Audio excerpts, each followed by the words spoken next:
Welcome to the Dynamics of Everyday Life, where we demystify some tricky concepts and get to know ourselves a little bit better.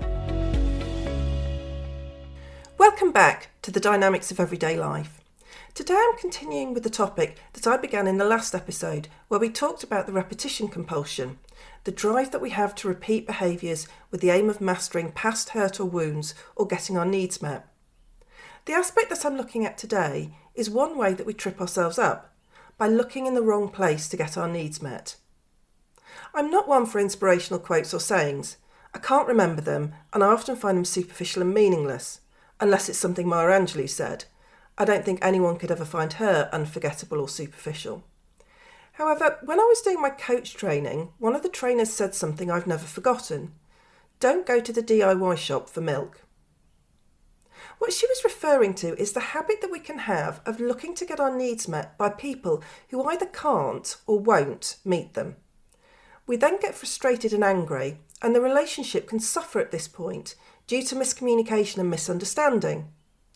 Let's look at this in detail using the milk example. You want to buy a pint of milk. Nothing wrong in that. You're absolutely well within your rights to want to buy a pint of milk. You go to your local DIY shop. In the UK, this would be somewhere like Homebase, Screwfix, B&Q, etc. You get the picture. It's full of paint, hammers, ladders, garden furniture, etc. But no milk, because it's never sold milk. It doesn't advertise itself as selling milk. It's not known for selling milk. However, in standing amongst all the paintbrushes and light fittings, you get incredibly frustrated because there are things there, but not what you want or need. You may even get cross with the shop employees who are understandably confused because you're asking for something that they can't give. It isn't the DIY shop's fault that it doesn't have milk. It never said that it would. And you're not wrong for wanting milk. The problem is where you're looking to buy the milk. If we look at this structure, we can see that there are lots of things going on here. You have a need for something. Most likely this is an emotional need.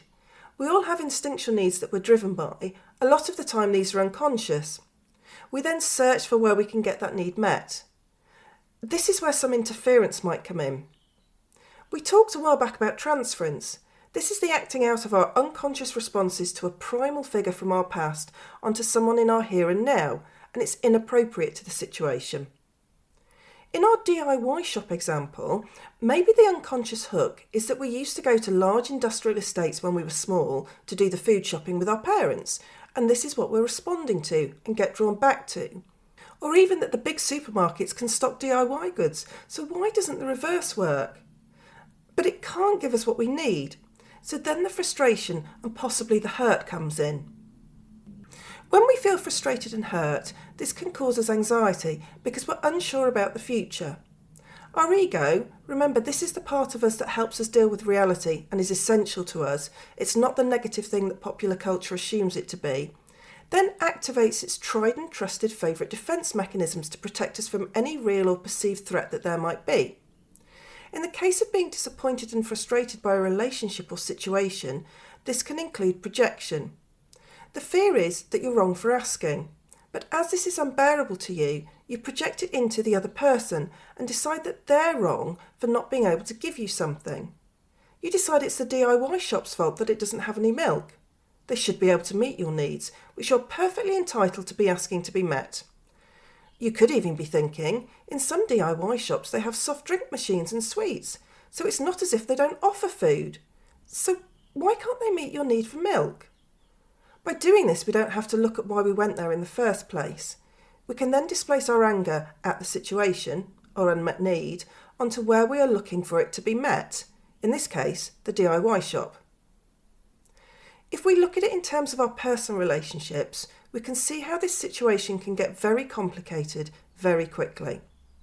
We have a need that we want to be met. Let's say it's to feel emotionally supported. I'm sure we can all relate to this situation. We have someone in our lives who we think either should be able to do that because of the role they play, or could be because of something we see in them, or want to see in them. But not everyone is able to do this.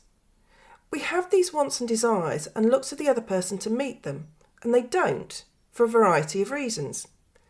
Maybe we've never told them what our needs are. Maybe we don't consciously know what our needs are. Maybe we don't want to know what they are consciously because it scares us, so our unconscious keeps these desires firmly repressed away.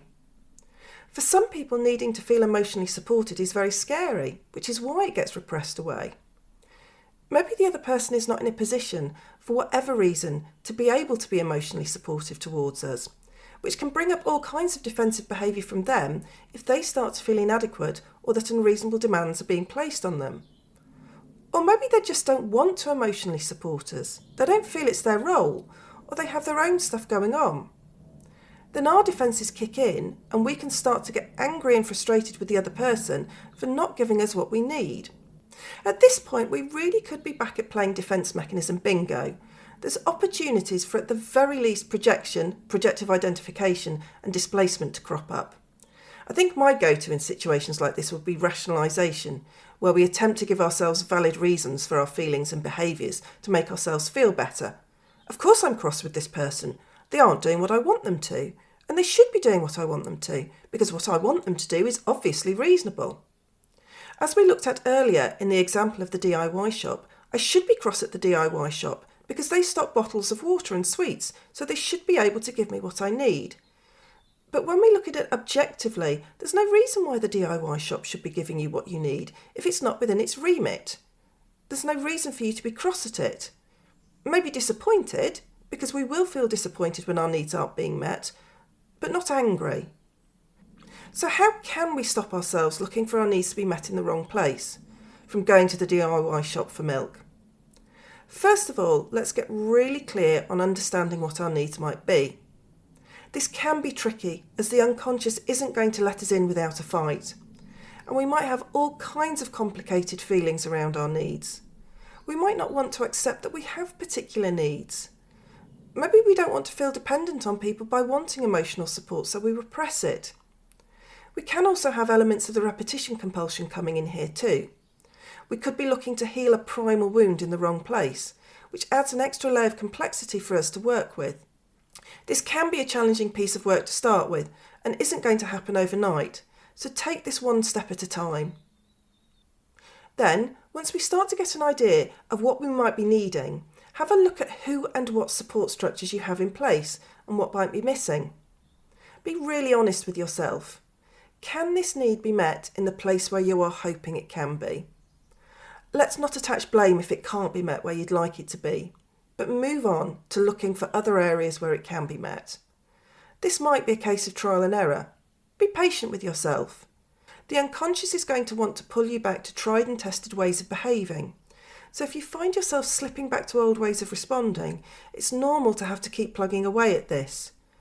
You might find yourself metaphorically trudging out of B&Q muttering to yourself, I would have thought I would have realised by now that they don't have milk. Give yourself some grace with this. It's not easy to break these patterns of behaviour that we've had for years.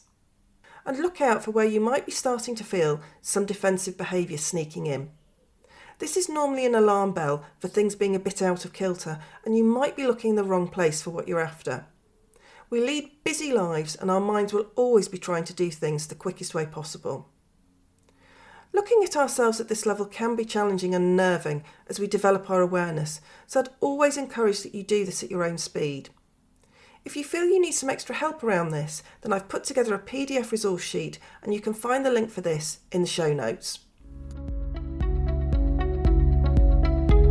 Thanks for listening to this episode of The Dynamics of Everyday Life.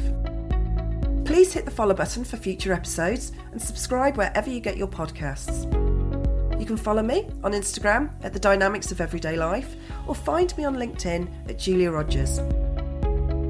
I'd love to hear from you and hear your thoughts on dynamics.